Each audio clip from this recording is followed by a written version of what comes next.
Assalamualaikum warahmatullahi wabarakatuh. Saya Agustina Oktavianti Diman dari Prodi PAUD akan membawakan pengembangan kurikulum KTSP untuk memenuhi tugas UTS yang diampu oleh dosen pengampu kita Ibu Dr. Irma Yuliantina MPD.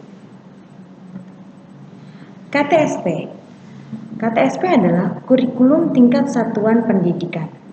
Kurikulum tingkat satuan pendidikan atau KTSP untuk PAUD adalah kurikulum operasional yang dikembangkan dan dilaksanakan sesuai dengan karakteristik satuan PAUD.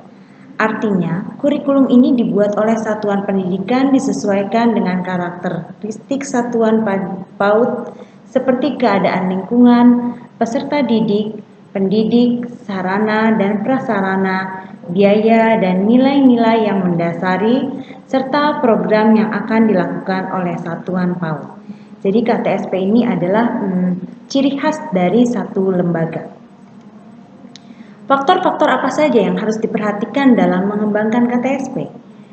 Dalam melakukan pengembangan KTSP, kita harus memperhatikan 1. Keragaman geografis, 2. Keragaman potensi sumber daya, 3. Ketersediaan sarana dan prasarana yang berbeda antar satuan pendidikan, 4. Keragaman latar belakang dan kondisi sosial budaya, 5. Karakteristik lembaga misalnya lingkungan, sosial, peserta didik, visi misi, keagamaan, dan inklusif. Mengembangkan KTSP. Setiap lembaga boleh mengembangkan KTSP sesuai dengan kebutuhan dari lembaga tersebut.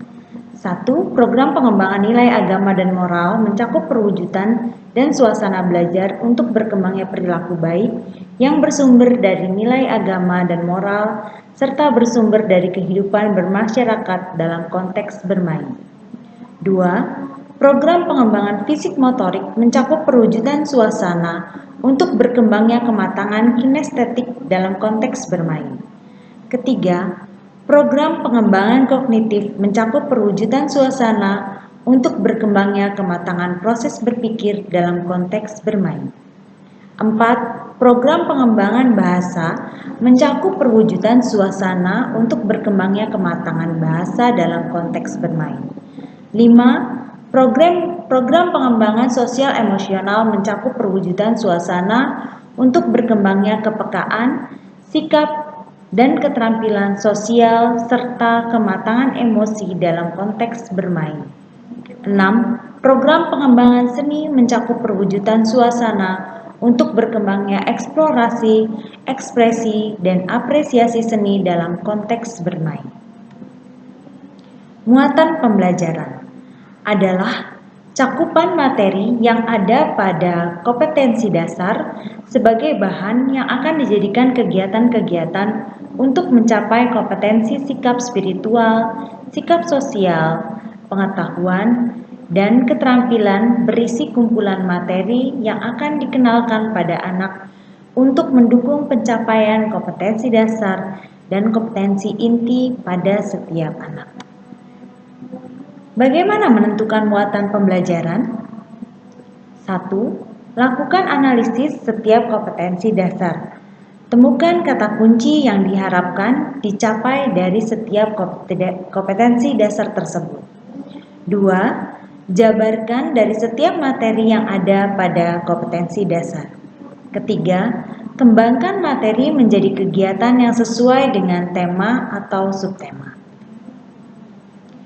Muatan pembelajaran yang ditetapkan oleh satuan PAUD untuk dijadikan kegiatan perlu memperhatikan 1.